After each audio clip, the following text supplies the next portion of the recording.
आप सभी को परमेश्वर के मीठे और मधुर नाम में जय मसीह की। और मैं आशा करती हूँ कि आप सभी अपने घरों में सुरक्षित होंगे और जिस भी अवस्था में, जिस भी हाल में हैं, आप परमेश्वर को महिमा दे पा रहे होंगे। आइए हम आज के इस लाइव डिवोशन को स्टार्ट करने से पहले हम एक छोटी सी प्रार्थना करेंगे और प्रार्थना के बाद हम आराधना करेंगे, महिमा करेंगे। आइए हम प्रार्थना करें। परमेश्वर पिता, हम आपको धन्यवाद देते हैं इस सुंदर समय के लिए जो आपने हमें इस जीवितों की पृथ्वी पर रखा। पिता, कितने थे जो आज के दिन को नहीं देख पाए पिता, परंतु आपने हमें इस लायक समझा और आज का दिन हमें भेंट स्वरूप दिया है। पिता, होने दीजिए पिता कि इस जीवन में हम जो कुछ भी करते हैं सिर्फ और सिर्फ आपकी महिमा के लिए करने वाले हो सके। पिता, जो भी लोग आज इस लाइव सेशन में जुड़ते हैं पिता, उन्हें बहुत आयत की आशीष दीजिए पिता, और जो लोग बाद में ऑफलाइन सुनते हैं उन्हें भी आप आशीष दीजिए पिता। होने दीजिए पिता कि जो कुछ भी आज वचन का प्रचार यहाँ किया जाता है उसे पिता हम ना सिर्फ सुनने वाले परंतु उस पर चलने वाले भी बन सकें। और होने दीजिए कि जो कुछ भी मैं बोलती हूँ पिता, आप मुझ में होकर बोलें और हम जो कुछ भी आप बताते हैं वचन के बारे में हम सब सुनने वाले हो सकें और उसे सीखने वाले हो सके। पिता, सारी आशीषों के लिए धन्यवाद देते हैं पिता। इस नेटवर्क को और सारी टेक्निकल चीजों को आपके हाथों में सौंपते हैं। हर एक प्रकार के शैतान के पिता युक्तियों को यीशु मसीह के नाम से पिता अपने पैर के नीचे कुचलते हैं। पिता, हर एक प्रकार से ये लाइव सेशन एक बार में कंप्लीट होने वाला हो सके। पिता, सारी बातों को आपके हाथ में सौंपते हैं। हर एक बात पे हमारी नहीं पिता परंतु आपकी इच्छा पूरी हो। मांगते इस विनती को आपके ही प्यारे और मीठे नाम से सुनिए और दया से ग्रहण करिए पिता, आमीन। अगर मेरी आवाज आपको क्लियर है तो प्लीज एक बार आप कमेंट करके बता दें कि मेरी आवाज क्लियर है।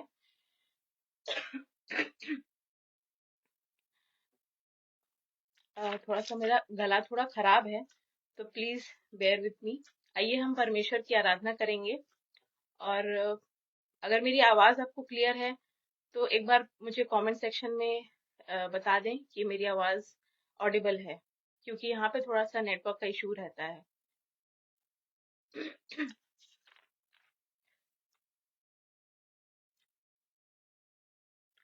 ओके, हम आज अब इस सॉन्ग की एक सॉन्ग गा के परमेश्वर की महिमा करेंगे। और ये गाना नया है थोड़ा सा, पर आई होप आप सभी को आता है।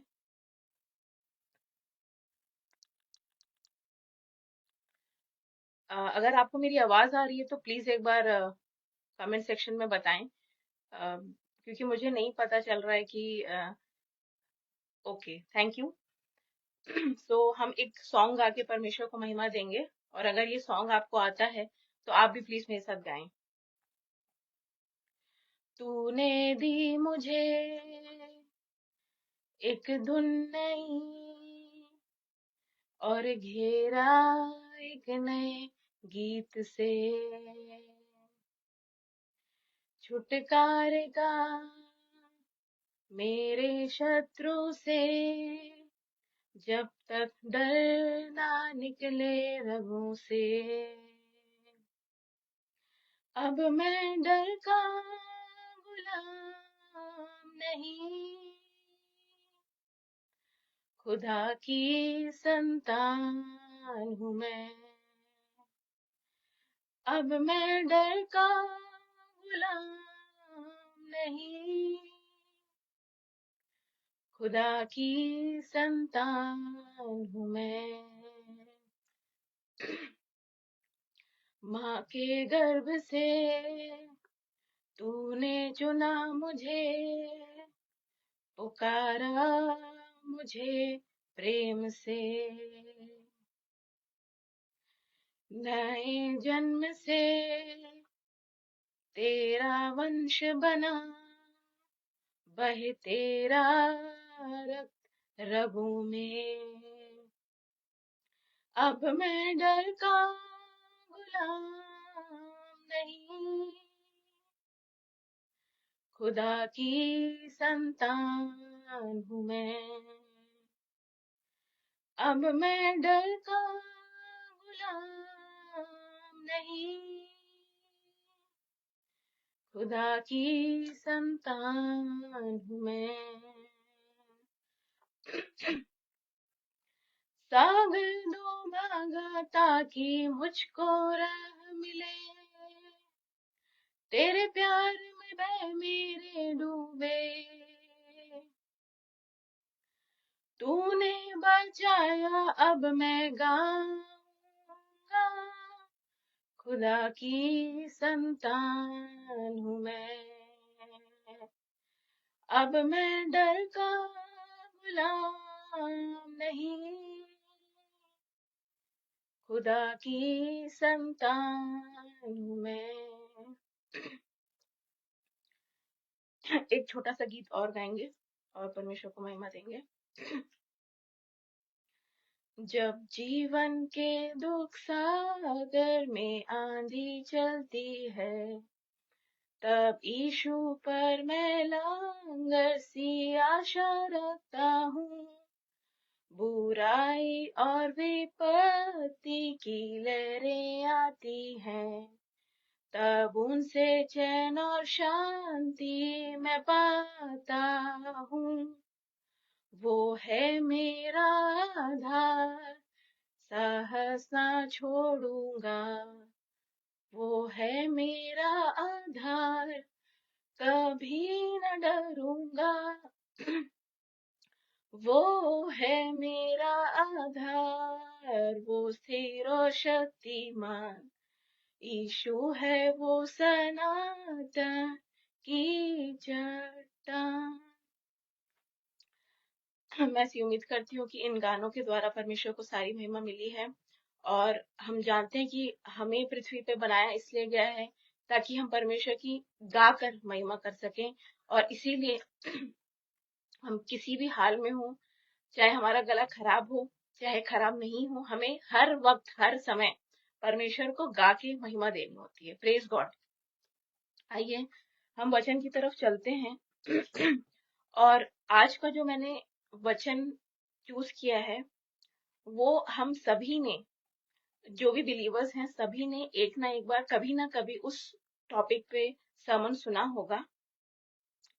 पर मुझे वचन ने जो परमेश्वर ने मुझे जो वचन की अगुवाई दी है, वो मैं आपके साथ शेयर करना चाहती हूँ, क्योंकि वो थोड़ी सी जो हम आज तक सुनते आए हैं वो थोड़ी सी डिफरेंट है।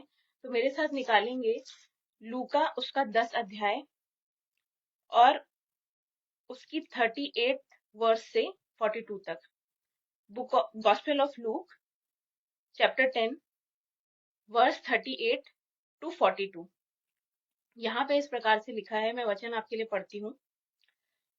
फिर जब वे जा रहे थे तो वह एक गांव में गया, और मार्था नाम एक स्त्री ने उसे अपने घर में उतारा, और मरियम नाम उसकी एक बहन थी। वह प्रभु के पांव के पास बैठकर उसका वचन सुनती थी। पर मार्था सेवा करते करते घबरा गई और उसके पास आकर कहने लगी, हे प्रभु, क्या तुझे कुछ भी सोच नहीं कि मेरी बहन ने मुझे सेवा करने के लिए अकेले ही छोड़ दिया है? सो उससे कह कि मेरी सहायता करे।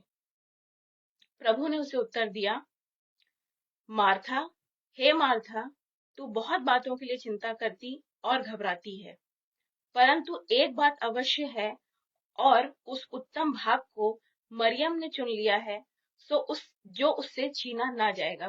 परमेश्वर अपने इस वचन के सुने और पढ़े जाने पे आशीष दे। जैसा कि मैंने आपको बताया कि ये ऐसा इंसिडेंट है, ऐसी स्टोरी है मार्था और मरियम की, जो हमने बचपन से शायद हम सुनते आ रहे हैं। और हम उसमें जो भी सरमन सुनते हैं, हमने उसमें यही सुना है कि जो Martha is portrayed as somewhat she is portrayed as a negative character or the bad woman in this incident। और मरियम जो है, मरियम को एक पॉजिटिव कैरेक्टर के जैसे बताया गया है। तो इसलिए मैं इस बारे में बात नहीं करूंगी कि मैरी के कैरेक्टर में क्या क्या पॉजिटिव थे, क्योंकि वो हम ऑलरेडी जानते हैं। जैसे कि हम देखते हैं कि वो परमेश्वर के चरणों पे बैठी हुई है, यीशु मसीह के पैरों पे बैठी हुई है। और एक बार और जब यूहन्ना में भी हम देखते हैं तो वो अपने अपने बहुत महंगे इत्र से परमेश्वर यीशु मसीह के चरणों को धोती है, एंड देन अपने बालों से उसे पोंछती है। तो ये सारी बातें यानी कि मैरी के कैरेक्टर के बारे में हम ऑलरेडी जानते हैं, बट हमने कभी अगर हमने नहीं गौर किया तो हमें गौर करने की जरूरत है कि मार्था के जीवन में ऐसी क्या बातें थी जो हम सीख सकते हैं, और कुछ ऐसी बातें भी हैं जो हमें जिनसे हमें बचना है। इन टोटल मार्था का पूरा कैरेक्टर नेगेटिव पोर्ट्रे करना गलत होगा, इसीलिए क्योंकि बाइबल हमें बताती है कि मार्था, मैरी और लाजर ये तीनों सिबलिंग्स थे, ये तीनों भाई बहन थे, और ये यीशु मसीह के एक तरीके से दोस्त थे। They were very close to Jesus Christ, और यीशु मसीह उनसे प्रेम करते थे। वचन हमें बताता है, यूहन्ना 11 के 5 में वचन कहता है कि यीशु मार्था, मरियम और लाजर से प्रेम रखता था। मतलब यीशु मार्था से प्रेम रखता था, और अगर यीशु किसी व्यक्ति से प्रेम रखता है तो उसमें कुछ तो अच्छाई होगी। There has to be something positive and good about her. ऐसे तो अगर हम इस चीज को अपने ऊपर भी अप्लाई करें तो हमें भी बहुत सी बुराइयां हैं, पर यीशु मसीह हमसे प्यार करता है क्योंकि हमें सारी चीजें बुरी नहीं है, कुछ अच्छी बातें भी हैं, और वही आज हम मार्था के जीवन से सीखने वाले हैं। पहले हम देखते हैं, जो वर्ष हमने देखी कि यीशु मसीह एक गांव से जा रहे थे और मार्था उन्हें अपने घर में इनवाइट करती है। वहां पे लिखा है कि मार्था नाम एक स्त्री ने उसे अपने घर में उतारा। उतारा मतलब जब हम इंग्लिश में ट्रांसलेशन इसका पढ़ेंगे तो इसका मतलब है that Martha invited Jesus into her home. मतलब कि वो घर, यहाँ पे लिखा नहीं बट इसका मीनिंग ये निकल सकता है कि वो घर शायद मार्था ही ओन करती थी, and she was the owner of the house. और हम आगे जाके देखते हैं कि उसके घर में उसकी बहन भी रहती थी, और एक टाइम पे उसका भाई भी रहता था। It means that she was the owner of the house, and she was taking care of her brother and her sister. उसके भाई बहन उसके साथ रहते थे, वो उनकी देखभाल करती थी, उनकी रिस्पॉन्सिबिलिटी अपने सर पे ली थी उसने। तो ये बात किसी भी व्यक्ति के बारे में बुरी नहीं हो सकती है। अगर इस चीज को हम अपने जीवन में अप्लाई करते हैं तो आज कितने लोग हैं, अगर हम अपने आसपास की चीजों को देखें, आसपास के लोगों को देखें, या हम कई बार अपने घरों में भी इन चीज को देख सकते हैं कि कितने ऐसे लोग होंगे जो अपने भाई बहन को अपने साथ रखते हैं या उनकी रिस्पॉन्सिबिलिटी उठाते हैं। अगर हम देखें तो भाई बहन तो दूर की बात है, कई बार बच्चे अपने पेरेंट्स तक को रखने के लिए रेडी नहीं होते, और उनको लेके तरह तरह की लड़ाई झगड़े और डिस्प्यूट्स होते हैं, जो आज की सोसाइटी में बहुत कॉमन है। आज की सोसाइटी में जब सब लोग घर में कमाते हैं, everyone can earn, they can provide a better living for themselves as well as their parents, but फिर भी जब रिस्पॉन्सिबिलिटी लेने की बात आती है तो हम कहीं ना कहीं पीछे हट जाते हैं आज के जमाने में।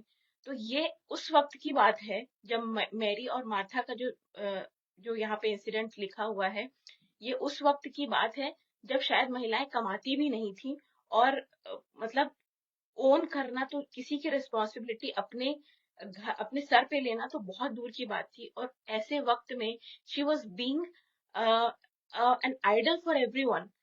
She was portraying a very courageous and a very strong character, कि वो अपने भाई बहन को अपने साथ रखती है और उनकी रिस्पॉन्सिबिलिटी भी उठाती है। और अगर वो घर उसका है तो it means that she was working also and she was earning. वो अपने मेहनत की कमाई अर्न करती थी और उस चीज को अपने भाई बहन के साथ उस चीज को शेयर करती थी, which is a very very good thing. तो ये एक हमने पॉजिटिव मार्था के जीवन में देखा। दूसरी बात हम देखते हैं कि शी इनवाइटेड जीसस। जो यहाँ पे मार्था के कैरेक्टर का हाईलाइट है वो ये है कि मार्था ने यीशु मसीह को अपने घर में इनवाइट किया था। It means she she has an unselfish and gracious nature. मतलब उसे उसे हॉस्पिटैलिटी करने की का गिफ्ट मिला था। हम वचन में देखते हैं रोमियो उसका 12वां अध्याय और उसके 6 से 8 पद में, मैं पूरे वर्स नहीं पढ़ूंगी बट ये वर्स आप पढ़ सकते हैं। रोमियो 12 और उसके 6 से 8 वर्सेस में लिखा है कि हर एक व्यक्ति के पास एक गिफ्ट होता है। हम में से हर एक व्यक्ति के पास एक गिफ्ट है। वो गिफ्ट किसी के पास उपदेश देने का गिफ्ट है, किसी के पास गाना गा के परमेश्वर की महिमा करने का गिफ्ट है, किसी के पास हॉस्पिटैलिटी या पहुनाई करने का गिफ्ट है, किसी के पास जो बहुत फाइनेंशियली साउंड है, रिच है, तो उन्हें उस धन से लोगों की हेल्प करने का गिफ्ट होता है। और इसी तरीके से बहुत से गिफ्ट हम देख सकते हैं। किसी को भविष्यवाणी करने का गिफ्ट मिलता है। तो इसी तरीके से तमाम गिफ्ट उस वर्ष में लिस्टेड हैं। और उन्हीं में से एक गिफ्ट है द गिफ्ट ऑफ हॉस्पिटैलिटी या पहुनाई करने का गिफ्ट, जो कि यहाँ पे मार्था की कैरेक्टर का मेन वहां पे हाईलाइट है। और हम देख रहे हैं कि वो हम यहाँ पे लिखा हुआ है कि वो यीशु मसीह को इनवाइट करती, पर वहां ऊपर जब आप फर्स्ट लाइन पढ़ेंगे तो वहां लिखा है कि वे जा रहे थे। वे जा रहे थे का मतलब है कि यीशु मसीह कभी भी अकेले नहीं जाते थे। जहां भी वो जाते थे, उनके 12 चेले तो साथ में होते ही थे, साथ साथ और एक बहुत बड़ी भीड़ उनके साथ चलती थी। जहां भी वो जाते थे तो वो लोग हमेशा जुड़ते ही रहते थे, माइनस नहीं होते थे। तो हमें यहाँ पे एक एग्जैक्ट नंबर नहीं पता है कि वहां पे कितने लोग थे, बट जितने भी लोग थे उन सबके लिए मार्था ने अपने घर का गेट खोला और उन्हें सबको इनवाइट किया फॉर डिनर और फॉर लंच और what ever, but for hospitality. तो यहाँ पे ये उसके कैरेक्टर की बहुत अच्छी बात है जो हम सबों को अपने जीवन में सीखने की जरूरत है। हम में से बहुत लोग हैं जो आज के डेट में परमेश्वर के महान सेवकों को, दासों को, जो दूर दूर जगहों पर जाकर प्रचार करते हैं, परमेश्वर के वचन को फैलाते हैं, उनके लिए उन्होंने स्पेशल हॉस्पिटैलिटी करने का एक उन्हें गिफ्ट होता है और वो चीज करते हैं। और वचन भी हमें बताता है कि हमें ये चीज करनी है। वचन रोमियो 12 उसके 13वें पद में कहता है, पवित्र लोगों को जो कुछ अवश्य हो उसमें उनकी सहायता करो, पहुनाई करने में लगे रहो। देखिए यहाँ पे वचन बताता है कि पहुनाई करना is a gift.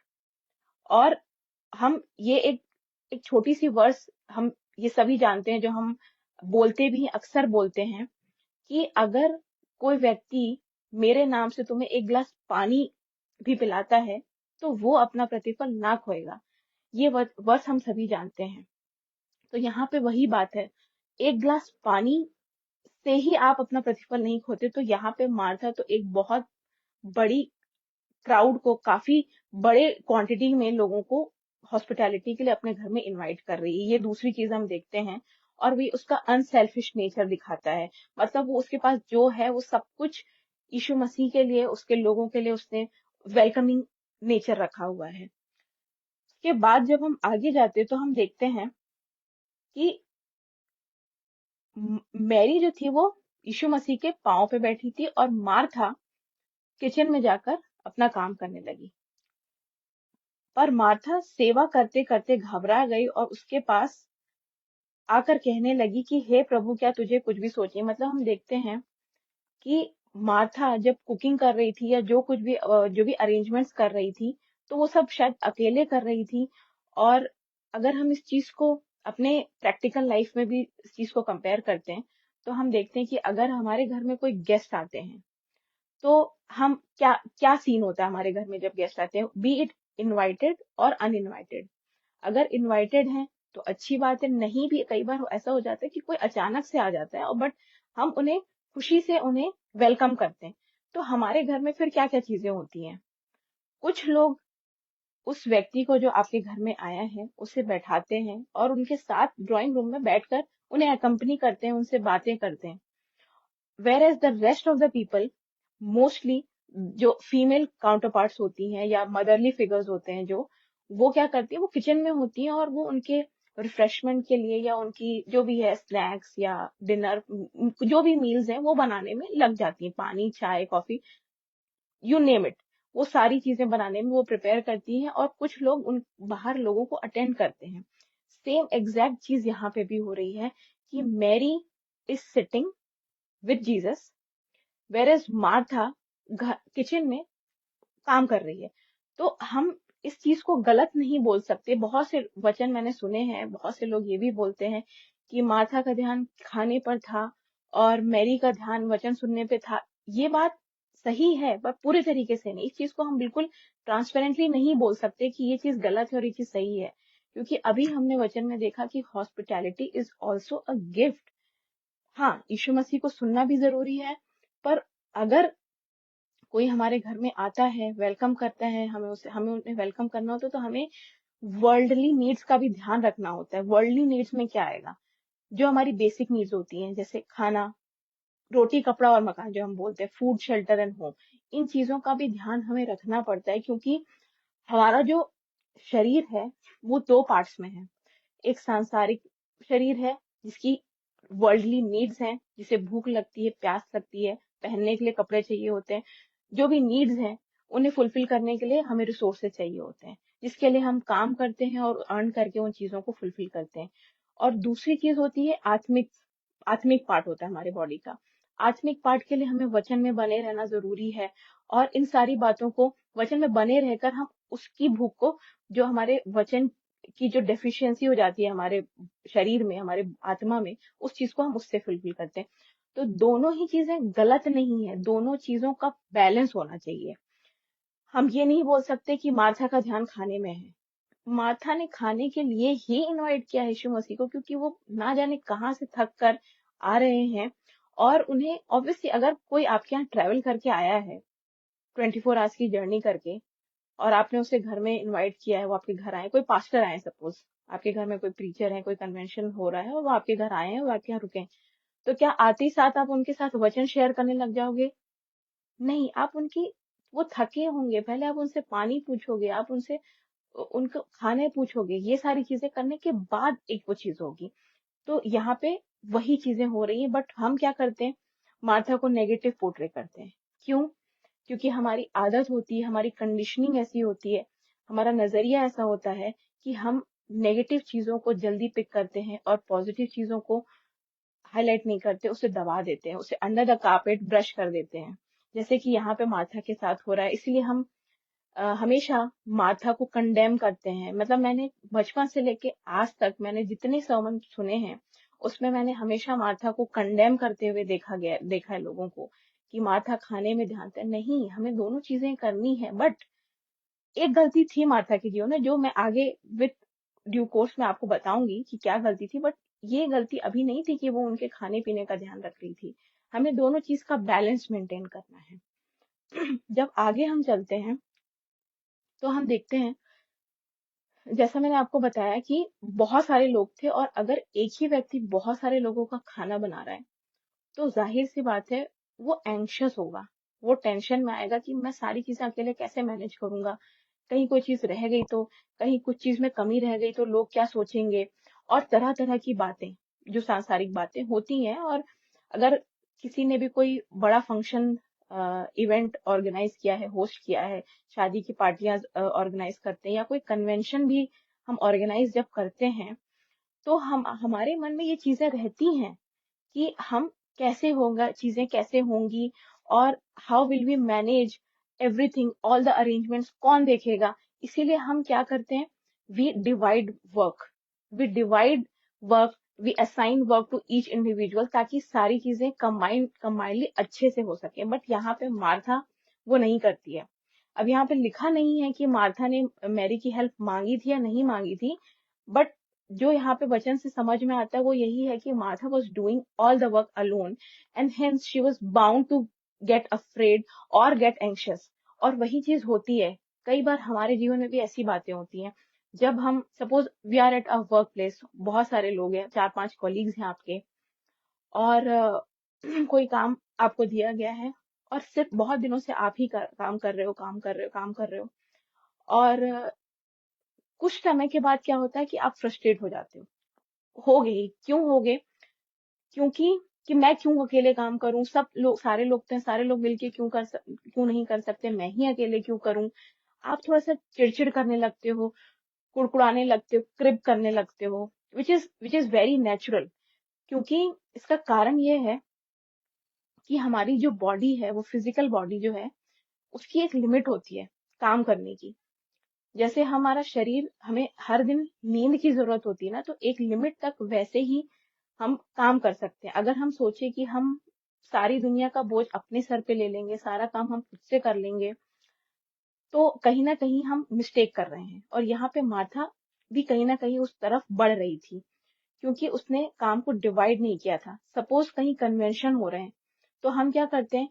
Different different जो कैटेगरीज है, लाइक रजिस्ट्रेशन का काम कोई और देखेगा, डिनर का कोई और देखेगा, सिटिंग अरेंजमेंट कोई और देखेगा, म्यूजिक का कोई और देखेगा, जो वक्ता आ रहे हैं उनके रहने का अरेंजमेंट कोई और देखेगा। तो इस तरीके से काम सबको बांट कर अच्छे से सुचारू रूप से हो जाता है। बट यहाँ पे क्योंकि एक एक नॉर्मल इंसान की बात नहीं हो रही, बात हो रही है यीशु मसीह की, जो इकलौता पुत्र है हमारे खुदा का, हमारे परमेश्वर पिता का, उसकी पहुनाई करने की बात हो रही है। तो Martha was bound to get worried and anxious कि मैं कैसे ये सारी चीजों को मैनेज करूंगी। और यहाँ पे वो एंशियस भी होती है, वो भी एक गलत नहीं है, बट गलत कहाँ पे होता है, नेक्स्ट वर्स में गलत होता है, जब वो यीशु मसीह को जाके कंप्लेन करने लगती है कि क्या, हे प्रभु, क्या तुझे कुछ भी सोच नहीं कि मेरी बहन ने मुझे सेवा करने के लिए अकेले ही छोड़ दिया है। देखिए यहाँ पे जो गलती मैं आपसे बात कर रही थी कि मार्था की, इस इंसिडेंट में मार्था की तरफ से जो गलती होती है वो ये होती है कि वो हॉस्पिटैलिटी करते हुए, पहुनाई करते हुए कुड़कुड़ करने लगती है, जो कि इस पूरे अ, जो ये सर्विस है हॉस्पिटैलिटी की, पहुनाई की, किसी की लुक आफ्टर करना, किसी की देखभाल करना, वो उस पूरे चीज के एसेंस को खराब कर देती है। और ये चीज मैं आपको वर्स, मैं नहीं कह रही, वर्स कहता है, मैं आपको बताती हूँ वर्स में। आ, पहला पत्रस उसका 4 अध्याय और उसके 9वें पद में लिखा है, बिना कुड़कुड़ाए एक दूसरे की पहुनाई करो। देखिए वचन कहता है कि बिना कुड़कुड़ाए हमें पहुनाई करनी है, because it's a gift. Gift मतलब आपको रिकॉग्नाइज करना है कि आपके जीवन का what is your gift and in which way you can serve God. और अगर हम वो चीज खुद से कर रहे हैं, if we are taking the initiative like Martha did here, तो हमें उस चीज में कुड़कुड़ाना नहीं है, हमें उस चीज में क्रिब नहीं करना है, हमें उस चीज में फ्रस्ट्रेशन नहीं दिखानी है। क्यों? क्योंकि अगर हम वो चीज करते हैं तो उस चीज का पूरा महत्व जीरो हो जाता है, उस चीज का वैल्यू जीरो हो जाती है। आप फर्ज करिए कि आप किसी होटल में गए, या आप किसी रेस्टोरेंट में खाना खाने गए, या किसी होटल में स्टे करने गए, और वहां जाकर आपसे किसी वेटर ने या किसी होटल के मैनेजर ने आपसे रूडली बात की, उसने आपसे रूडली बिहेव किया, रूडली रिप्लाई किया आपको, आप जो पूछ रहे हैं वो सीधे तरीके से जवाब नहीं दे रहा है, तो आपको कैसा फील होगा? Obviously you will be furious, आपको बहुत गुस्सा आएगा उसके ऊपर। और हम में से हर एक व्यक्ति के साथ ये हुआ है, और एक ना एक बार हर किसी के साथ हुआ होगा कि हम सामने वाले के बिहेवियर से सेटिस्फाइड नहीं थे, या हमने उसे बोला होगा कि ये किस तरीके का बिहेवियर है। क्योंकि जो हॉस्पिटैलिटी का बिजनेस होता है या फील्ड होती है, उसमें जो लोग होते हैं उन्हें पता होगा कि उन्हें उनकी ट्रेनिंग, जो टेक्निकल ट्रेनिंग के साथ उन्हें बिहेवियर पैटर्न्स या मैनेजमेंट भी सिखाया जाता है कि उन्हें कैसे अपने कस्टमर्स के साथ बिहेव करना चाहिए, specially because they are in the hospitality business, right. और अगर वो ऐसा नहीं करेंगे तो हम क्या करते हैं? सपोज अगर हमारे साथ ऐसा इंसिडेंट हो गया तो हम क्या करते हैं? हम तुरंत वहीं बैठे बैठे या हम वापस घर आके हम क्या करते हैं? तुरंत उस रेस्टोरेंट का, उस होटल का नाम गूगल पे सर्च करेंगे और उस पे बैड फीडबैक देंगे, नेगेटिव फीडबैक देंगे, ताकि लोग अगली बार से वहां ना जाएं, या उस नेगेटिव फीडबैक को आप, वो हाईलाइट हो, राइट, उसकी इमेज खराब होती है। इसीलिए जो हॉस्पिटैलिटी का बिजनेस होता है उसमें बिहेवियर की बहुत इंपॉर्टेंस होती है। अब अगर उसी को हम वचन में देखें, कि अगर वचन में बहुत सी बातें ऐसी हैं जो हमें ये बताती है कि हम जब हॉस्पिटैलिटी करते हैं, हम जब पहुनाई करते हैं, तो हमें कुड़कुड़ाना नहीं है। सिर्फ पहुनाई नहीं, बाइबल में ये भी लिखा हुआ है कि हम जब दान देते हैं, यानी जब हम टाइथ देते हैं, ऑफरिंग देते हैं, वो भी हमें कुड़कुड़ा कर नहीं देना है। जब वचन कहता है कि जब भी तुम दशवांश देते हो तो उदारता से देना है, हमें हमें क्रिब नहीं करना है कि मैं, मेरी सैलरी इतनी है और मुझे तो हर महीने यहाँ देना पड़ता है, मेरे तो एक्सपेंसेस यहाँ पे नहीं। मेरे प्रियो, ये चीज अगर आप इस तरीके से कर रहे हैं तो ये अपने ऊपर आप बहुत इस चीज का बैड इफेक्ट ला रहे हैं, अपने ऊपर नेगेटिव इम्पैक्ट आपके ऊपर ला रहे हैं, और आप अपने प्रतिफल को खो रहे हैं। क्योंकि परमेश्वर को हमारे पैसे की जरूरत नहीं है, उसे जरूरत है हमारे समय की। अगर हम दशवांश देते हैं तो हमें अपने समय का दशमांश भी देना सीखना चाहिए। सिर्फ पैसे से, हमारे पैसे से परमेश्वर पिता की उसकी कोई ना बढ़ोतरी हो रही है, ना उसकी कोई घटती हो रही है। पर वो हमारा मन देखना चाहता है कि हम अगर 1,000 भी कमा रहे हैं तो उसमें से हम 200 रुपए उसे दे रहे हैं खुले मन से, खुशी से, ये जानते हुए कि इस 200 के ऊपर भी वो आशीष देगा, इसीलिए हम दे रहे हैं। अगर हम इसमें क्रिप करने लग जाएं कि मुझे तो इसमें भी देना पड़ता है और मैं कैसे करूंगा, मैंने सब कुछ, तो ये इस चीज का एसेंस खराब हो जाता है। वो उदारता से देने वाले लोगों को वेलकम करता है, चिढ़ के या क्रिब करके या कुड़कुड़ा के देने वालों का नहीं। और आप सोचिए कि अगर यीशु मसीह का इस पृथ्वी पे आने का क्या मकसद था? उसका इस पृथ्वी पे आने का मकसद ये था कि उसे पता था कि मैं इस पृथ्वी पे भेजा गया हूँ बलिदान होने के लिए। लोगों के पापों का बलिदान मुझे अपने सर पे लेके अपने आप को बलिदान करना है, ताकि फिर से वो सारे पाप ना किए जाएं और वो पाप की मृत्यु हो जाए। उसे पता था कि मेरे साथ पृथ्वी पे क्या क्या चीजें होने वाली है। I am going to be treated very badly. People literally उसे मारते थे और उसके मुंह पे थूका जाता था। आप इमेजिन करो, फिर भी उसके मुंह से एक आह भी नहीं निकलती थी। क्यों नहीं निकलती थी? Because he was serving a purpose and he new the value of that purpose. अगर आप सोचिए, यीशु मसीह उस चीज के बारे में कुड़कुड़ाने लगे, परमेश्वर पिता को कंप्लेन करने लगे कि क्यों मुझे भेजा और मुझे ही क्यों भेजा, मुझे दूसरों के पाप तो दूसरों ने किया, मुझे उस चीज के लिए बलि चढ़ाने की क्या जरूरत है? तो उस चीज की वैल्यू जीरो हो जाती। जिस चीज के चलते हम लोग आज जी रहे हैं, जिस चीज के चलते, सेल्वेशन के होप के चलते आज हम अपना जीवन जी रहे हैं, सोचिए वो चीज जीरो हो जाएगी तो क्या हमें इतनी वो है कि हम उस चीज को खुद से, हमारे पापों को वो कर पाए? नहीं कर सकते मेरे प्रियो। इसीलिए आप देखिए कि अगर हम किसी चीज को कर रहे हैं तो खुशी से करना है, हैप्पीली करना है, फ्री माइंड से करना है। किसी की जबरदस्ती से नहीं करना है, क्योंकि God never forces, our God never forces. वो कभी भी आपसे जबरदस्ती नहीं करेगा। पुराने नियम में था कि आपको व्यवस्था के अधीन रहना है और आपको देना ही है टाइथ। बट नए नियम में ऐसा नहीं है। आपको खुशी से जो दोगे वो आपका मन देखता है, राइट? तो यहाँ पे हम देखते हैं कि मार्था थोड़ी सी क्रिब करने लगती है, और यही यही that's the only mistake that she made. क्यों, हम ये आगे देखेंगे। जब वो ये क्रिब करती है और जाके वो परमेश्वर यीशु मसीह को जाके कंप्लेन करने लगती है, आप सोचिए द ओडेसिटी। हाँ, उसकी ओडेसिटी आप देखिए कि वो यीशु मसीह को जाके क्रिप कर रही है। और यहाँ पे हम एक और चीज देखते हैं कि यीशु मसीह, he shared a personal relationship with all three of them, with Mary, Martha and Lazarus. उसका एक पर्सनल रिलेशनशिप था, वो उनसे प्रेम करता था और they were like a family to him, they were his friends. यीशु मसीह के दोस्त थे मार्था, मैरी और लाजर।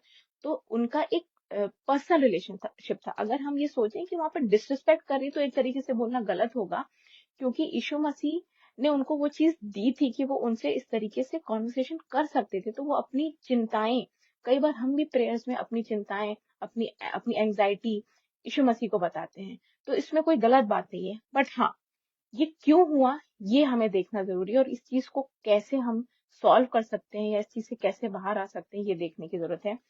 क्योंकि फिर आगे यीशु मसीह कहते हैं कि मार्था, हे मार्था, तू बहुत बातों के लिए चिंता करती और घबराती है, परंतु एक बात अवश्य है कि उस उत्तम भाग को मरियम ने चुन लिया है और वह उससे छीना ना जाएगा। अब यहाँ पे मैं आपको एक चीज बताना चाहती हूँ, जो एक स्पेशल वचन में मुझे एक परमेश्वर ने अगुवाई की, कि एक चीज, हो सकता है कि हमें भी कोई एक ऐसी चीज हो सकता है हमें 10 अच्छी बातें हों, सॉरी 10 में से हमें 9 अच्छी बातें हो, बट एक कोई कमी हो जो हमारी नजर में उतनी वैल्यू नहीं रखती। हमें लगता है कि नहीं यार, ठीक है, इतना तो चलता है, हम वी आर ह्यूमन बीइंग्स, ठीक है, और हम we have some desires and we have some needs, तो हम वो चीज को हम उतनी वैल्यू नहीं देते। पर क्या परमेश्वर की नजरों में भी वो उतनी ही छोटी है या वो बड़ी है? ये हम देखेंगे एक इंसिडेंट में, जो हमें मिलता है मरकुस में सेकेंड, मरकुस उसका 10 अध्याय और उसकी मरकुस उसका 10 अध्याय उसमें 17 से लेकर 22 तक एक दूसरा इंसिडेंट है जिसको मैं आपके लिए शॉर्ट में आपको बताना चाहती हूँ, और जो इम्पोर्टेंट वर्स होगी वो मैं आपके लिए पढ़ूंगी। इस वर्स में लिखा हुआ है, मरकुस की जो 10 चैप्टर की 17 से 22 जो इंसिडेंट है उसमें ये लिखा हुआ है कि एक व्यक्ति होता है और वो यीशु मसीह के पास आता है और उसे कहता है, उसे पूछता है कि अ, मैं ऐसा क्या करूं कि मुझे अनंत जीवन का अधिकार मिल जाए। और वो उससे कहता है कि हे उत्तम गुरु, मैं ऐसा क्या करूं कि मुझे अनंत जीवन का अधिकार मिल जाए। तो पहले तो यीशु मसीह उसे रोकते हैं और कहते हैं कि उत्तम मत कह, मुझे उत्तम मत कहो, क्योंकि उत्तम कुछ भी नहीं सिवाय एक के, वो है परमेश्वर पिता। और उसके बाद वो कहते हैं, यीशु मसीह उसे जवाब देते हैं कि अ, अनंत जीवन का अधिकार पाने के लिए जो आज्ञाएं हैं, जो आज्ञाएं फॉलो करनी है, वो तो तू जानता ही है, तो उसे फॉलो कर। तो वो जवाब देता, वो व्यक्ति बोलता है कि वो जो आज्ञाएं हैं वो तो मैं बचपन से मानता है, वो तो मैं लड़कपन से मानता है, मतलब बचपन से मैं वो सारी बातें फॉलो कर रहा हूँ। क्या आज्ञाएं? कि तू मुझे ईश्वर करके मानना, तू चोरी ना करना, व्यभिचार ना करना, खून ना करना, किसी के विरुद्ध झूठी साक्षी ना देना, ये सारी ही चीजें वो फॉलो कर रहा था उसके अकॉर्डिंग। और वो यीशु मसीह को ये बताता है कि मैं तो ये तो फॉलो कर रहा हूँ, तो क्या इसका मतलब ये है कि मुझे अनंत जीवन का अधिकार मिल गया है? तो यीशु मसीह उससे 21वें पद में क्या कहते हैं, आप देखिएगा। 21वें पद में यीशु मसीह उसे रिप्लाई करते हैं, यीशु ने उस पर दृष्टि करके उससे प्रेम किया और उससे कहा, तुझ में एक बात की घटी है, जा, जो कुछ तेरा है उसे बेचकर कंगालों को दे और तुझे स्वर्ग में धन मिलेगा, और आकर मेरे पीछे हो ले। वो व्यक्ति, ये सुनकर उस व्यक्ति के चेहरे की पर उदासी छा गई और वह शोक करता हुआ चला गया, क्योंकि वो बहुत धनी था। देखिए यहाँ पे क्या होता है, हमने देखा कि वो व्यक्ति अनंत जीवन के अधिकार को पाना चाहता है, और उसके अकॉर्डिंग, मतलब self proclaimed, he says that I follow all the commandments that there is to follow. तो इसका क्या मतलब है कि मुझे अनंत जीवन का अधिकार मिल गया। तो यीशु मसीह कहते हैं कि तुझ में एक बार, पहले तो उसे देखा, उस पर दृष्टि की और उससे प्रेम किया, उससे नफरत नहीं की, क्योंकि हमारा खुदा नफरत नहीं करता है। नफरत हम करते हैं अपने आप से, अपने आसपास के लोगों से। यीशु मसीह ने कहा है कि पाप से घृणा नहीं करना है, पापी से घृणा नहीं करना, पाप से घृणा कर। हम बिल्कुल एग्जैक्ट ऑपोजिट करते हैं। हम पाप को साइड में कर देते हैं, और पापी जो होता है, जो व्यक्ति जिससे गलती हो गई है, उसको पूरे तरीके से कंडेम करते हैं और उसे सोसाइटी में ना जीने के हर एक कारण देते हैं हमें से। और यहाँ पे देखिए यीशु मसीह क्या कर रहा है, उसे पता है कि इस व्यक्ति का मन कहाँ है, इस व्यक्ति का मन उसके धन पे है। और वो कहता है कि अपने सारे धन को जाके कंगालों में बांट दे और मेरे पीछे हो ले। तेरे लिए जो धन इंपॉर्टेंट है वो स्वर्ग में है और वो तुझे वहां मिल जाएगा। ये सुनते ही वो पूरा उदास हो जाता है। आप सोचिए यहाँ पे यीशु मसीह ने क्या किया कि तुझ में सिर्फ एक बात की कमी है, सारी चीजें तेरे में परफेक्ट है, सिर्फ एक चीज की कमी है। और देखिए जैसे ही उस यीशु मसीह ने उससे वो चीज मांगी, बिल्कुल वो उदास हो गया।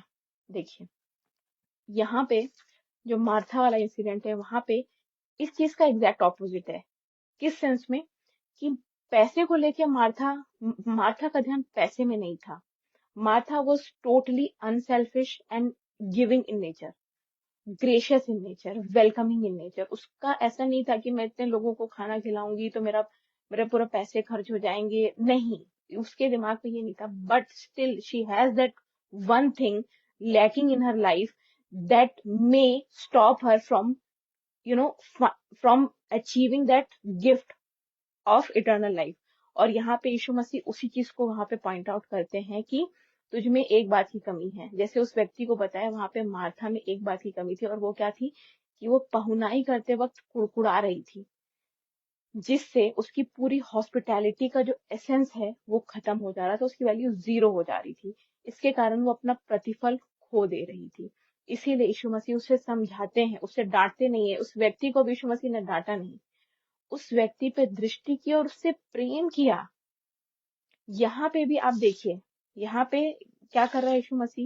यीशु मसीह कहते हैं, मार्था, हे मार्था, 2 बार यीशु मसीह ने उसे बुलाया। क्यों 2 बार बुलाया?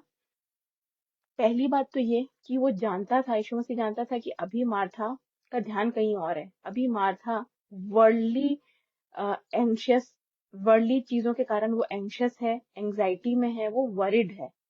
इसीलिए उसने 2 बार उसे पुकारा, मार्था, हे मार्था। क्योंकि उस पहले इसीलिए क्योंकि वो अपना ध्यान अपने तरफ, अटेंशन अपने तरफ सीख करना चाहता था, केंद्रित करना चाहता था। और उसके बाद उसने वो बात कही जो उसे समझाना चाहता था। वो क्या? कि तू बहुत सी बातों के लिए चिंता करती और घबराती है। ये यीशु मसीह ने क्यों कहा? ये तो एक ही इंसिडेंट था, बट यीशु मसीह ने ऐसा क्यों कहा कि तू बहुत सी बातों के लिए घबराती और चिंता करती है? क्योंकि जब हम एक और इंसिडेंट यूहन्ना में देखते हैं, जब लाजर की मृत्यु हो जाती है और लाजर को जब कब्र में रख देते हैं, और यीशु मसीह, जब लाजर मरता है तो यीशु मसीह वहां नहीं होते हैं, वो बाद में आते हैं। और जब वो आते हैं तो मार्था और मैरी दोनों अ, उनके पास जाके रोती हैं और बोलती हैं कि अगर आप यहाँ होते, अगर तू यहाँ होता तो हमारा भाई ना मरता। राइट, ये बोलती है। तो यीशु मसीह क्या करता है? यीशु मसीह उनके साथ उस कब्र पे जाता है और कहता है कि इस कब्र का पत्थर हटाओ। तो मैरी चुपचाप है, मैरी वहां भी चुप थी, मैरी यहाँ भी चुप है। बट मार्था बोलती है। मार्था क्या बोलती है? कि प्रभु, उसे मरे हुए 4 दिन हो गए हैं, और अब उस डेड बॉडी में से स्मेल आती होगी, वो रॉटन हो रही होगी या वो स्पॉइल हो रही होगी, उसमें से स्मेल आ रही होगी, तो वो खोलना ठीक नहीं होगा। अब आप देखिए, वहां भी उसने बोला, यीशु मसीह को रोका, उसे टोका, कंप्लेन की, और यहाँ भी उसने वो सेम चीज की। So that's why Jesus new that there was one thing lacking in Martha's life, and that was her complaining nature. और वो ऐसा कंप्लेन क्यों करती थी? इसीलिए वो कहता है कि तू बहुत सी बातों की चिंता करती है और घबराती है। और वचन हमें एग्जैक्टली इसके ऑपोजिट करना सिखाता है। वचन हमें क्या सिखाता है? कि अब हे बोझ से थके और बोझ से दबे हुए लोगों, मेरे पास आओ, मैं तुम्हें विश्राम दूंगा। अपनी समझ का सहारा नहीं लेना है हमें। अपने सारे बोझ, अपने सारे burdens, anxiety, need to cast it on to him. But हम क्या करते हैं? हम अपने ऊपर लेते हैं कि बिकॉज हमें लगता है कि हम सारी चीजें, we are capable to handle everything. That's where we are lacking. और यही चीज हमें सीखने की जरूरत है मार्था की लाइफ से। क्योंकि हो सकता है कि हमें ऐसा लगता हो, जैसा कि उस व्यक्ति को लगता था, उस धनवान व्यक्ति को लगता था कि मेरे जीवन में तो ऐसी कोई बात नहीं है, ऐसी कोई कमी नहीं है जिसकी वजह से मैं अनंत जीवन का भागी नहीं हो सकता, उसका अधिकारी नहीं हो सकता। पर यीशु मसीह उसे उसे उसे आईना दिखाते हैं कि तू अपने पैसे से प्यार करता है, और वचन कहता है कि एक व्यक्ति 2 स्वामियों की सेवा नहीं कर सकता। या तो तू यीशु मसीह की सेवा करेगा और तुझे स्वर्गीय धन मिलेगा, और या तो तू वर्ल्डली चीजों की सेवा करेगा, यहाँ सांसारिक धन की सेवा करेगा, तो तुझे वो अनंत जीवन का भाग नहीं बनने मिलेगा। तो यही चीज हमें भी आज अपने जीवन में देखनी है कि हो सकता है हम अपनी नजर में बहुत परफेक्ट हों, हम हमारी नजर में बिल्कुल बेदाग हों, बिल्कुल निष्कलंक हों, हम परमेश्वर के वचन में चलते हों, हम हर संडे चर्च जाते हो, एक संडे भी छूटता नहीं हो। पर हो सकता है हमारे जीवन में नोइंगली और अननोइंगली ऐसी कोई बात हो, इवन द स्मॉलेस्ट थिंग, जहां हमारा ध्यान नहीं जाता। और मैं आपको ये बताना चाहती हूँ कि वो चीज कोई सी भी छोटी सी चीज हो सकती है। हो सकता है आप कंप्लेनिंग नेचर नहीं हो सकता है आप बहुत ही काम और पीसफुल पर्सन हो, बिल्कुल परेशान और घबराते नहीं हो। लेकिन हो सकता है कि आप अपनी डे टू डे एक्टिविटी में ऐसा कुछ करते हो जिसके वजह से आपका प्रतिफल आपसे छिन सकता है। हो सकता है कि आप ऐसी कुछ बातें सुन रहे हो जिसके वजह से आपका ध्यान यीशु मसीह से हटके सांसारिक चीजों में जा रहा है। हो सकता है आप ऐसी कोई बात देखते हो या पढ़ते हो, it could be anything, even a small Hollywood और Bollywood song can distract you from the word of God. और मैं ये एक पर्सनल टेस्टिमनी के जैसे आपको बता सकती हूँ, क्योंकि दिसंबर में एक एक प्रभु के महान दास, रेवरेंड पॉल जो चेन्नई से हैं, उन्होंने वो ही that man has a gift. वो प्रकाशित वाक्य के ऊपर आपको वचन सुनाएंगे, वचन बताएंगे, और आगे आने वाले समय के बारे में आपकी आंखें ऐसे खोलेंगे जैसे आपको पता ही नहीं चलेगा कि आप वचन के बारे में कुछ जानते हैं। आपको लगेगा कि मेरा नॉलेज या मेरी समझ जो है वो जीरो है बाइबल के बारे में, या सेकंड कमिंग के बारे में, या रैप्चर के बारे में। और उन्होंने इतनी ऐसी अद्भुत बातें जो डैनियल के बुक में दी हुई है, प्रकाशित वाक्य, उन्होंने ऐसी चीजें हमें बताई जिसकी वजह से उस चीज को मैं अपने लाइफ में पर्सनली फॉलो कर पा रही हूँ, और मैंने इस चीज को फील किया है, एक्सपीरियंस किया है, इसीलिए मैं आपको वो चीज बता पा रही हूँ कि कई बार क्या होता है कि हम कुछ ऐसे गाने सुनते हैं हॉलीवुड के साथ, हम नॉर्मली गाने सुन रहे हैं, एंड वी आर थिंकिंग कि क्या we are enjoying music, right, we think that we are enjoying music. But क्या होता है कि अगर हम, हो सकता है कि हम कोई अच्छे सॉन्ग सुन रहे हो, या कोई पार्टी वाले सॉन्ग सुन रहे हो, या कोई सैड सॉन्ग सुन रहे हो, तो होता क्या है कि जब हम सैड सॉन्ग सुन रहे होते हैं, मैं हॉलीवुड या बॉलीवुड सॉन्ग्स की बात कर रही हूँ, या मूवीज की भी बात कर रही हूँ, दोनों की कंबाइंडली, जब हम ऐसे सॉन्ग सुनते हैं जो सैड सॉन्ग्स है, और कंटिन्यूअसली जब हम वैसे सॉन्ग्स लगातार सुनते हैं, तो क्या होता है कि हमारा दिमाग एक डिप्रेसिव मूड में चला जाता है। हमें उस सॉन्ग से रिलेटेड इंसिडेंट्स याद आते हैं, हमारे जीवन के, हमारे पास्ट में जो कुछ भी हमसे गलतियां हुई हैं, पास्ट में कुछ बैड एक्सपीरियंसेस हुए हैं, हमारे साथ कुछ गलत हुआ है, वो सारी चीजें हमें याद आती हैं, और हम एक उसी शेल में चले जाते हैं, और हमें नहीं पता है कि ये हमारे साथ हो रहा है। We are mind is blind to the fact that ये हमें परमेश्वर से इतना दूर ले जा रही है। हो सकता है कि आप आज संडे को चर्च गए हो, लेकिन आते ही आपने कोई मूवी का सॉन्ग सुन लिया, तो आप जो वहां उससे कनेक्ट हुए थे, वहां यहाँ पर आप इस कनेक्शन को तोड़ दिया, और आप उस मोड में चले गए। और अगर आपने 2-3 दिन उसी चीज को कंटिन्यू किया, तो आप बिल्कुल परमेश्वर से दूर हो जाएंगे। सेम विथ मूवीज, जब हम मूवीज देख कर आते हैं, तो क्या होता है, हम 3-4 दिन तक वो मूवी हमारे जहन में रहती है, हम उसकी स्टोरी याद करते हैं, हीरो ऐसा था, हीरोइन ऐसी थी, and an number of things, वो चीज हमारे दिमाग में रहती है। तो क्यों ना हम उस चीज को रिप्लेस करें with the word of God, with gospel songs. अगर आपका मन नहीं करता गॉस्पेल सॉन्ग सुनने सुनने का, then force it, do it forcefully. हो सकता है आपका मन नहीं करता होगा, नहीं करेगा भी, क्योंकि अंत के दिनों में ऐसा ही होता है। हमें ऐसा लगेगा कि मतलब how could it be wrong to listen to a Bollywood song, come on, it's a song. But no, हम नहीं जानते इसके पीछे इतनी भयंकर कॉन्स्पिरेसी है शैतान की, because we know that we are constantly under spiritual warfare. एक तरफ से हमें यीशु मसीह अपने तरफ लेना चाहता है, एक तरफ से शैतान हमें अपने तरफ लेना चाहता है।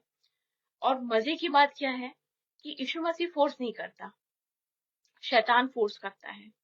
तो जब शैतान फोर्स करता है, तो उसे, उस फोर्स को हमें तोड़ने के लिए अपना फोर्स लगाना पड़ेगा। रिमेम्बर वन थिंग, कि यीशु मसीह ने हमें फोर्सफुली अपने अपने आप को ओबे करना या फॉलो करना नहीं कहा। ये हमारी चॉइस थी कि हमने उसे फॉलो किया, हम उसे फॉलो कर रहे हैं, उसकी हेल्प थी, उसने हमारे मन को खोला, लेकिन हमारी चॉइस से हम उसके साथ गए हैं। और जो लोग नहीं करते वो अंधकार में हैं अभी भी। तो ये हमारी चॉइस थी। तो वो हमें, जब शैतान कुछ चीजें दिखाकर हमें अपनी तरफ खींच लेता है, और हम भूल जाते हैं कि हम एक ऐसी चीज में घुस रहे हैं, हम ऐसे जाल में फंस रहे हैं, हम प्रे करते हैं कि शैतान हमें शैतान के जाल फंदों से बचा। तो क्या है जाल फंदे शैतान के? यही है, वो दिखेंगे नहीं, और आपको लगेगा भी नहीं कि यार ये कुछ बड़ी चीज है। जैसे उस इंसान को नहीं लग रहा था कि मैं, मेरे पास धन है, I am rich, so what, I want it. But नहीं, वो मन ही मन उससे प्रेम करता था, पैसों से प्रेम करता था। ऐसे ही मार्था को लगता था कि मैं कृप कर रही हूँ क्योंकि मेरे पास तो बहुत सारा काम है, तो मेरी कोई हेल्प ही नहीं कर रहा, तो मैं कैसे करूंगी अकेले काम? नहीं, लेकिन अगर यही चीज कंटिन्यू होती चली जाएगी, तो ये आपके आपके आपके सेल्वेशन को रोक सकती है, आपके इटर्नल लाइफ के रास्ते में बाधा बन सकती है। और हम देखते हैं, और एक मैं इंटरेस्टिंग फैक्ट बताना चाहती हूँ। अ, मैंने, मतलब एक साइंस से रिलेटेड फैक्ट है। जो हमारा कान होता है हमारा, इसलिए मैंने अपने टॉपिक का नाम लिखा है कि हम क्या, are you listening to God, क्या आप यीशु मसीह को सुन पा रहे हैं? जो हमारा कान होता है, जो एक्सटर्नल ईयर होता है, इसका जो शेप होता है ना, ये शेप, इसको पिन्ना बोलते हैं या एक्सटर्नल ईयर बोलते हैं, इसका जो शेप है वो shape is exactly similar to the shape of a womb. मतलब जिस गर्भ में बच्चा होता है, मदर्स वूम, उसका जो शेप होता है वो एग्जैक्ट सेम शेप का हमारा एक्सटर्नल ईयर होता है। और उसमें जिस तरीके से गर्भ ठहरता है और एक ड्यू टाइम में उस चीज की ग्रोथ होके एक ड्यू टाइम में उसे उसका फल मिलता है, उसी तरीके से जो भी हम सुनते हैं, जो भी हम देखते हैं, स्पेशली सुनते हैं देखते हैं दोनों चीजें, वो चीजें डेली हम वो करते जा रहे हैं, तो over the period of time हो सकता है हम we are listening to something good और बैड, जो भी हम सुन रहे हैं, बट विथ ड्यू टाइम, अपने समय में, अपने सीजन में वो फल लाएगा। और वो फल क्या लाएगा वो उस पर डिपेंड करेगा कि हमने आज क्या सुना है या आज क्या देखा है। इसी तरीके से हम जो सुनते हैं वो हमारे अंदर कंसीव होता जाता है, हमारे मन में, हमारे दिमाग में, और वो हमें कंटिन्यूअसली यीशु मसीह से, परमेश्वर से, उसके वचन से दूर करता जाता है। और ये इतनी भयानक बात है कि हम उसे रियलाइज भी नहीं कर पाते। तो मैं यही चाहती हूँ, आपसे ये अर्ज करना चाहती हूँ कि आप चेक करें, अपने आप को इवेल्युएट करें। मैं खुद भी अपने आप को इवेल्युएट करके हर दिन, हम बहुत कमजोर हैं अभी भी आत्मा में, कि हमें नहीं पता हम डे टू डे लाइफ में क्या ऐसी चीजें करते हैं जो हमें अपने प्रतिफल को पाने से रोक सकती है। और यीशु मसीह नहीं चाहता, क्योंकि वो हमारी चिंता करता है, इसलिए वो कहता है मार्था को, हे मार्था, तू बहुत सी बातों की चिंता करती है जो जो तेरे सैल्वेशन को पाने के लिए तुझे रोक सकती है, तू ये नहीं जानती। तो यही मैं आपको बताना चाहती हूँ कि जो भी चीज हम अपनी लाइफ में करते हैं, हमें बैलेंस मेंटेन करना है। हमें देखना है कि हम वर्क और स्पिरिचुअल लाइफ और वर्ल्डली चीजें दोनों को हम मेंटेन करें। और परमेश्वर को सुनने से रिलेटेड जो चीज है, हमें से बहुत से लोग सोचते होंगे कि परमेश्वर को सुनने का मतलब कि परमेश्वर को वचन हम पढ़ रहे हैं, चर्च जा रहे हैं, तो वो है परमेश्वर को सुनना। नहीं, अगर हम संडे को चर्च जा रहे हैं और बाकी के 6 दिन हम वचन नहीं पढ़ रहे हैं, तो हम परमेश्वर के साथ एक रिलेशनशिप में नहीं हैं। और अगर हम परमेश्वर के साथ एक रिलेशनशिप में नहीं हैं, तो हम परमेश्वर की बात नहीं सुन सकते, किसी भी तरीके से नहीं सुन सकते। क्योंकि परमेश्वर चिल्लाता नहीं है, परमेश्वर बहुत विस्पर करता है, विस्पर्स। आप याद करिए मूसा के टाइम पे जब होता है, मूसा पहाड़ के पीछे छुपता है, वो उस टाइम पे क्या होता है, सॉरी मूसा नहीं, एलिया के साथ ऐसा होता है। तो वो झाड़ियों में से जो आवाज आती है आग के पीछे से, तो वो क्या होता है, वो एक एक आंधी चलती है, और उस आवाज, उस आंधी में परमेश्वर की आहट होती है, ही विस्पर्स। तो हमें, वो चिल्लाता नहीं है, वो चिल्लाएगा नहीं, वो धीरे से बोलता है। और जब हम उसे सुन पाए, there is a difference between hearing and listening. Hearing मतलब हमें सुनने के लिए कोई बहुत मेहनत नहीं, बहुत तेज लाउड म्यूजिक बज रहा है, हमें उसे सुनाई देगा। लिसनिंग मतलब सुनना। सुन कब सकते हो आप, जब अंदर से आप शांत हो गए, आपके अंदर का जो क्योस है, जो हलचल है, जो भी कोलाहल है, वो जब शांत होता है ना, आपका मन जब शांत होता है, तभी आप यीशु मसीह की आवाज सुन सकते हो। यीशु मसीह की आवाज सुनने का मतलब कान से सुनना नहीं होता है, मन से सुनना होता है। जब वचन, आपको लगता है कि वचन 2 लेवल होते हैं, 2 से 3 लेवल होते हैं, मैं अपने अपने पर्सनल एक्सपीरियंस बता रही हूँ। एक लेवल होता है जब हम बाइबल पढ़ते हैं, ऑन एंड ऑफ पढ़ते हैं, ऑन एंड ऑफ पढ़ते हैं, उससे वो उसी लेवल पे हम रह जाते हैं। सेकंड लेवल पे पहुंचने के लिए हमें बराबर उस बाइबल को पढ़ना है। तब तक पढ़ना है जब तक हम लेवल 2 में ना आ जाए। और लेवल 2 क्या है, जब बाइबल भी हमें पढ़ने लगे। बाइबल हमें पढ़ने लगे मतलब जो हम वचन पढ़ रहे हैं वो हम अपने ऊपर अप्लाई कर पाए, कि क्या ये जो लिखा है ये मेरे लिए है, क्या ये मेरे से बात कर रहा है। जैसे मार्था, हम लोग भी कई बार एंशियस हो जाते हैं बहुत सी चीजों में, मैं भी होती हूँ, खुद भी होती हूँ। तो हमें देखना है कि क्या मैं एंशियस हो रही हूँ। अगर मैं एंशियस हो रही हूँ, इसका मतलब मैं परमेश्वर के वचन में कच्ची हूँ। मुझे परमेश्वर के वचन को, मुझे जरूरत है कि उस एंजाइटी को दूर करके मैं परमेश्वर के वचन में मेडिटेट करूं, मतलब meditate in the sense spiritual meditation करूं, शांति से उसे सोचूंगी। तो मैं, एक एक गाना हम गाते हैं, इंटरेस्टिंग, एक रेवलेशन है, हम एक गाना गाते हैं कि खाली हूँ, भर दे मुझको तू, है दुआ तुझसे। उसके बाद सेकंड स्टेप में हम क्या गाते हैं, बन के कुर्बानी आया हूँ मैं तेरे हुजूर। तो मतलब खाली खाली करना है हमें अपने आप को। We have to empty ourself, जो भी हमारे अंदर है वो हमें बाहर निकाल के अपने आप को खाली करना है, so that we can listen to what God is saying to us, what he wants to say to us. क्रिब अगर हम करेंगे, हमने देखा there are an number of examples in Bible. हम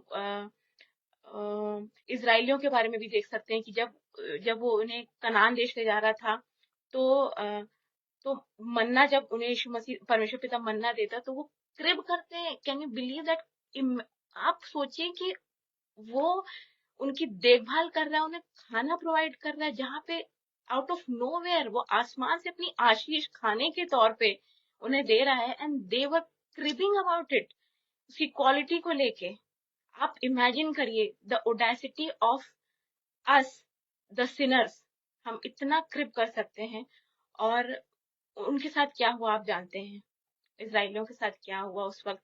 और हम ये सारी बातें जानते, तो मैं उस चीज में नहीं जाऊंगी, लेकिन इस चीज की इंपॉर्टेंस मैं आपको समझाना चाहती हूँ कि आप क्रिब ना करें, जो है आप उस चीज को एक्सेप्ट करें और परमेश्वर पिता के साथ एक पर्सनल रिलेशनशिप मेंटेन करें, क्योंकि वो बहुत इंपॉर्टेंट है मेरे प्रियो। और बहुत सी बातें थी जो मैं और बताना चाहती थी। जो लास्ट पैराग्राफ था कि जो उत्तम भाग है जो मैरी ने चूज किया, वो उसे ना छीना जाएगा, क्योंकि उसने क्या चूज किया, उसने वो चूज किया जो यीशु मसीह चाहता था।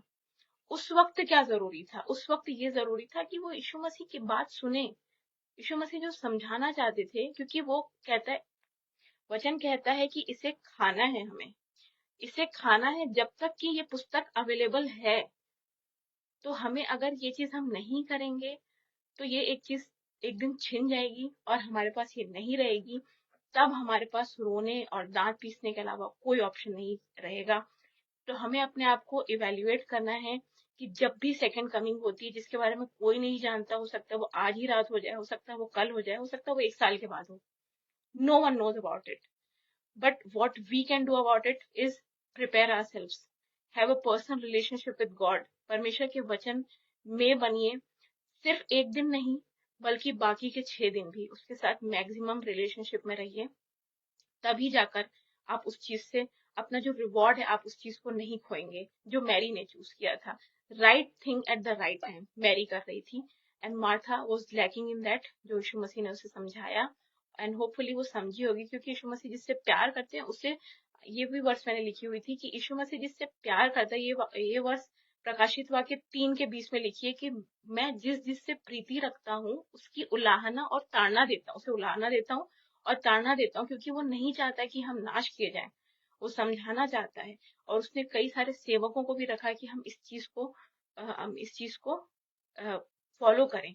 इसीलिए, और एक लास्टली में एक चीज, मैंने एक नई चीज सीखी है अभी कुछ दिनों पहले, हालांकि मैंने वो इंटरनेट से सीखी है, बट वो मुझे बहुत अच्छी लगी, तो मैं आपसे शेयर करना चाहती हूँ। मैंने एक कॉन्सेप्ट के बारे में सीखा जो था ब्रेथ प्रेयर। ब्रेथ प्रेयर मतलब, ब्रेथ मतलब जो हम सांस लेते हैं, और प्रेयर मतलब जो हम प्रेयर करते हैं। उस ब्रेथ प्रेयर में क्या बताया हुआ था कि जैसे हम ब्रीथ करते हैं तो 2 पार्ट्स में ब्रीथ होती है, इनहेल और एक्सहेल। तो जब भी हम ये एक एंजाइटी के लिए, एंजाइटी दूर करने के लिए, टू ओवरकम योर एंजाइटी, एक एक कॉन्सेप्ट है। जिन क्योंकि हम लोग योगा या मेडिटेशन अगर नहीं करते हैं तो हमें ब्रेथ प्रेयर जरूर करनी चाहिए, क्योंकि ये एंजाइटी से ओवरकम करने के लिए। ब्रेथ प्रेयर में क्या होता है, कोई भी आप वचन परमेश्वर के हिसाब से, परमेश्वर के वचन से लीजिए जो आपकी उस सिचुएशन में फिट बैठ रहा है। सपोज आपको कोई चीज की प्रॉब्लम हो रही है, आपको डर लग रहा है, तो आप वचन ले सकते हैं, या आप भजन संहिता 23 ले सकते हैं कि the Lord is my shepherd, I shall not want. आपने ये वर्स लिया आपकी सिचुएशन के हिसाब से, आप दूसरा वर्स भी ले सकते हैं जो भी आपकी सिचुएशन के पे फिट बैठ रहा है, और आप उसे ब्रेथ प्रेयर में रिपीट करेंगे। ब्रेथ प्रेयर मतलब जब आप इनहेल कर रहे हैं तो आपने इनहेल करते वक्त लॉर्ड इज माई शेफर्ड बोला, धीरे से, विस्पर, तेजी से नहीं, सिर्फ आप सुनना चाहिए और कोई नहीं। और जैसे ही आप एक्सहेल कर रहे हैं तो आप आई शैल नॉट वांट बोल रहे हैं। तो ये 3 से 4 बार आप जब करेंगे, ये तरीका है एक स्पिरिचुअल मेडिटेशन का, ब्रेथ प्रेयर करके ये कॉन्सेप्ट था, और मुझे बहुत ही अच्छा लगा। और मैं कोशिश कर रही हूँ कि मैं भी इस चीज को फॉलो करूँ। इससे हम परमेश्वर के वचन में बढ़ते जाएंगे, और जो नेगेटिव थॉट्स को हटाकर, खाली करके, हम उसे अपने वचन, परमेश्वर के वचन से उसे भरेंगे। तो इस वचन के द्वारा मैं आप सबको अर्ज करना चाहती हूँ कि please maintain a personal relationship with God, and may God help all of us to do the same, to follow His word and not fall in the trap of the devil. और मैं एक छोटी सी प्रार्थना करना चाहती हूँ और उसके बाद हम ये वचन को एंड करेंगे। परमेश्वर पिता, धन्यवाद देते हैं आपकी सारी आशीषों के लिए पिता। आज जो कुछ भी वचन का रेवलेशन आपने मुझे दिया है उसके लिए मैं आपको हृदय से धन्यवाद देती हूँ पिता। होने दीजिए पिता कि जो मैं प्रीच करती हूँ मैं अपने आप में फॉलो करने वाली हो सकती हूँ, और जो कोई भी यहाँ पे ये वचन को सुन रहा है उसे सुन के वो तृप्त हुआ हो और उसकी आंखें खोले, आत्मिक आंखों को खोलिए पिता, ताकि हम आपके वचन पे निरंतर चलते रहें और उसे फॉलो करने वाले हो सके पिता। क्योंकि वचन कहता है कि अंत निकट है और अंत के दिन पिता बहुत बुरे होने वाले हैं पिता, और सिर्फ वचन ही हमारा एकमात्र साल्वेशन का पिता एक जरिया है। और होने दीजिए पिता कि हम अपना मैक्सिमम टाइम आपकी संगति में पिता बिताने वाले हो सके और ऐसी बातें करें जो आपको भाए पिता। सारी बातों को आपके हाथों में सौंपते हैं। इस पेज से जुड़े हर एक लोगों को पिता बहुत आयत की आशीष दीजिए पिता। अनुभव अंकल और शबनम आंटी को बहुत आयत की आशीष दीजिए पिता। वो आपके सेवक हैं, दिन रात पिता आपके वचन की सेवकाई करते हैं पिता। एक भी दिन ऐसा नहीं जाता पिता कि वो लोग आपके वचन का प्रचार नहीं करते पिता।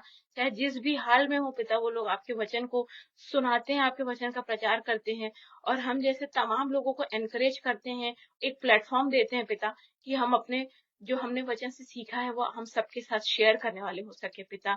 उन्हें बहुत आयत की आशीष दीजिए। हर एक प्रकार की कमी घटी को उनके जीवन में आप अपने आत्मिक धन से पिता पूरी करिए पिता। सारी बातों के लिए आपको धन्यवाद देते हैं। हर एक बातों में पिता हमारी नहीं परंतु आपकी इच्छा पूरी होने वाली हो सके पिता। मांगते इस विनती को आपके ही प्यारे और मीठे नाम से सुनिए और दया से ग्रहण करिए। आमीन। मैं आशा करती हूँ कि आज के वचन से आप सबने कुछ सीखा होगा, और मैं पूरी कोशिश करूंगी कि मैं एक बार फिर से परमेश्वर के सुंदर वचन को लेके आप सबके सामने आ सकूं।